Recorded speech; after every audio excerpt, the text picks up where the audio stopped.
வீட்டில் சான்றோர் பெருமக்களை கூடி நிற்கிற தாய் தமிழ் சொந்தங்களே, உங்கள் அனைவருக்கும் எமது பணிவான வணக்கம்.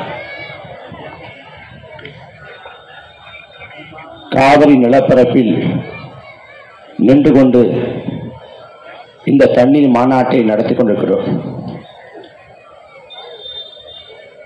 ஏறக்குறைய 30 ஆண்டுகளுக்கு மேலாக காவிரியிலே தண்ணீர் கட்டி நாம் போராட வேண்டிய நிலைக்கு தள்ளப்பட்டிருக்கிறோம். மத்தியில் காங்கிரஸ் ஆண்டாலும் சரி, பாரதிய ஜனதா ஆண்டாலும் சரி, மாநிலத்தை திமுக ஆண்டாலும் சரி, அதிமுக ஆண்டாலும் சரி, ஒருபோதும் காவிரியிலே தண்ணி வராது. நாம் தண்ணீர் கட்டி போராடினோம் என்றால் கர்நாடகையில் வாழக்கூடிய தமிழர்களை துரத்தி துரத்தி அடிப்பார். நாம் எந்த போராட்டம் செஞ்சாலும் சரி, தண்ணி தர மாட்டோம். உச்ச நீதிமன்றமே சொன்னாலும் சரி, காவிரி மேலாண்மை வாரியம் உத்தரவிட்டாலும் சரி, காவிரி நடுவமன்றம் சொன்னாலும் சரி, ஒருவரும் காவிரியிலே தண்ணி தர மாட்டார். முப்போகம் விளைஞ்ச இந்த காவிரி படுகை இன்னைக்கு ஒரு போகத்துக்கு இல்லாம நிக்குது. ஒரு காலத்துல வறட்சி மாவட்டம் அப்படின்னா ராமநாதபுரம், சிவகங்கை, விருதுநகர் சொல்லப்பட்டுச்சு. ஆனா தமிழ்நாட்டில் இன்னைக்கு 28 மாவட்டங்கள் வறட்சி மாவட்டம் ஆயிடுச்சு. 28 மாவட்டங்கள். குடிக்கிற தண்ணிக்கு தட்டுப்பாடு. காவிரியின் கடைமடை பகுதி வரை தண்ணிக்காக அல்லாட வேண்டிய நிலைக்கு தள்ளிட்டார். அன்பு சொந்தங்களே, தமிழ்நாட்டில் வறட்சியான மாவட்டம் என்று வர்ணிக்கப்படக்கூடிய ராமநாதபுரத்தில் பெய்யக்கூடிய மழையில ஒரு விழுக்காடு கூட பெறாத Dubai, Qatar, Oman, Saudi Arabia போன்ற அரபு நாடுகள் தண்ணியில பெற்றுட்டார். நம்ம ஊர்ல மழைக்காலம் ஒரு காலம் இருக்கு, ஆனா துபாயில மழைக்காலம் காலம் இல்ல. சவுதி அரேபியாவில் ஆறே இல்ல, ஆறுகளே இல்லாத நாடு சவுதி அரேபியா. ஆனா என்றைக்காவது அந்த அரபு நாட்டில் தண்ணீர் தட்டுப்பாடு, தண்ணீர் பற்றாக்குறை இந்த செய்தியை கேள்விப்பட்டது உண்டா? ஒருபோதும் இல்லை. இத்தனைக்கு அங்க மக்களாட்சி நடக்கல, மண்ணாட்சி நடக்குது. அங்க தேர்தல் கிடையாது, அரசியல் கிடையாது, கட்சி கிடையாது. மண்ணு நாடுறான், துபாயை சேர்க்காடுறான்.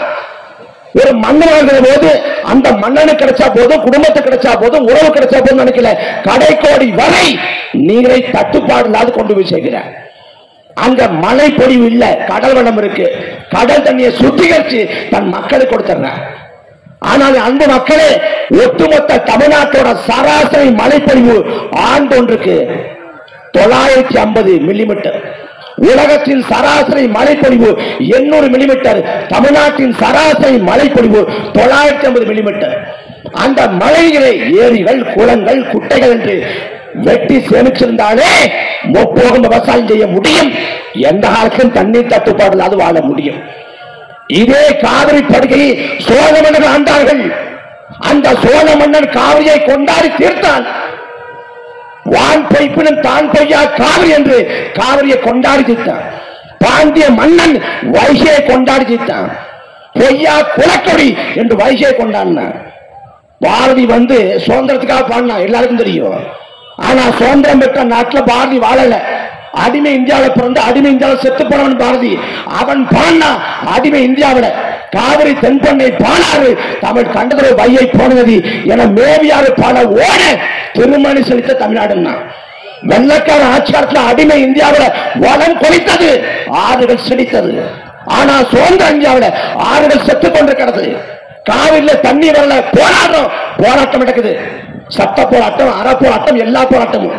காவிரியில தண்ணி கட்டு போராடுகிற வழியில காவிரி ஆற்றின் துணையாறு அமராவதி, காவிரி ஆற்றின் துணையாறு பவானி, காவிரி ஆற்றின் துணையாறு நொய்யல், இந்த ஆறுகள் தமிழ்நாட்டில் எந்த நிலையில் இருக்கிறது? ஒரு மனிதன் நன்றி அறிந்தால் வாயிலே நுரை தள்ளி அவன் சாவல் போல நொய்யலாற்று படுகை முழுமைக்கும் நுரை தள்ளி கொண்டிருக்கிறது. அன்பு சொந்தங்களே, 2000 ஆண்டுகள் திரும்பி பாருங்க.